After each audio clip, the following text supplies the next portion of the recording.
I am afraid of my past. मुझे मेरी बीती हुई कल की यादें डरा रही है।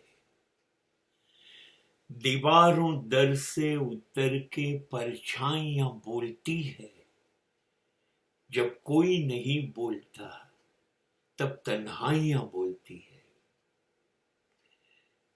आज आज બધું જ સરસ લાગવા માંડ્યું છે। આંખ આગળ એક એક સ્વપ્ન સિદ્ધ થતા જતા હોય એવું લાગે છે। નવા નવા સોનેરી સ્વપ્નાઓ મારી આંખ સામેથી પસાર થાય છે અને મને સુવર્ણ યુગમાં મૂકીને જતા રહેતા હોય અને રહેવાનું વચન આપતા હોય એવું લાગ્યા કરે છે મને। અને આજના આટલા સુંદર સ્વપ્નો જે સુખ આપી રહ્યા છે એ મને આવતીકાલ મારા ભવિષ્યની દરેક પળના સુખી સ્વપ્નાઓની આગોતરી જાણ કરે છે। મને ખાતરી આપે છે कि डीके तुम्हारा दिन भी आएगा और आ चुका है।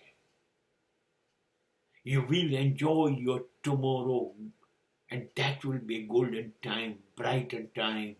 डीके वो सुबह अभी आ चुकी है।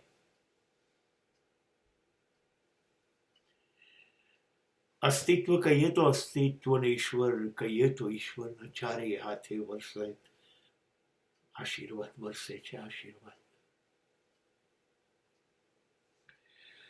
फरियाद ए करिए छे अत्यारे के कई फरियाद करो, कोई फरियाद नहीं। फरियाद घणी वार बीक लागे छे।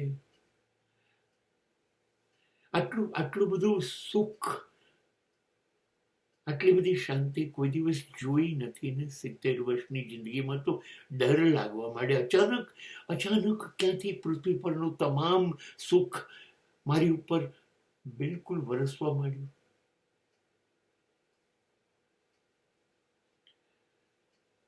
આશ્ચર્ય તો થાય છે, આઘાત પણ લાગે છે અને મને મારી જાત ઉપર શંકા પણ થાય છે। એકદમ જ મારી લાયકાત આટલી બધી વધી જાય જ્યારે સુખ આવી રીતે આપણી પર ઉભરાવા માંડે ને, ઉછાળ મારે ને, ત્યારે આપણે તરત જ આપણી જાતને તપાસી લેવી જોઈએ। અચાનક જ લાયકાત કેવી રીતે વધી ગઈ? નહીં, હું આટલા બધા સુખ કે આટલા આનંદની લાયક કેવી રીતે બની ગયો હતો તો નહીં હું?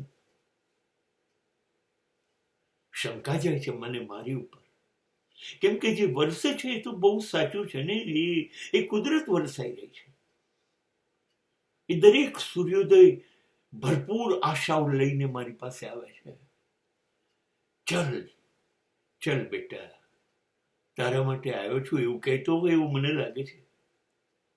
અને સાંજે ચંદ્ર જાણે એની કોમળ ચાંદની મારા માથામાં, મારા વાળમાં ફેરવતો હોય ને કહેતો હોય, સૂઈ જા હવે તું, ચલ, મજા આવી તને આજના દિવસમાં।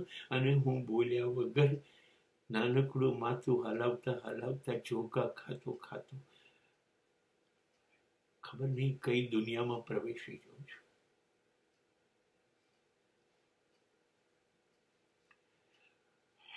અચાનક તો જીવનના છેડે જ્યારે પહોંચ્યું 70 વર્ષ પછી,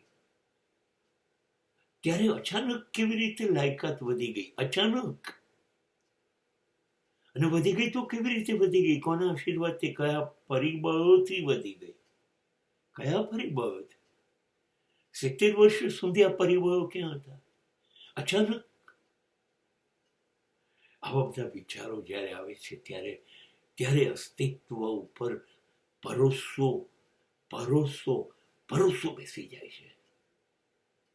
કઈ મહેરબાની હશે ખબર નથી, પણ ઉજવણું ચાલે જ્યારે જિંદગીનું, ત્યારે કુદરત જેટલું વરસાવે એ આપણે ખોબો ભરીને લઈ લેવું જોઈએ।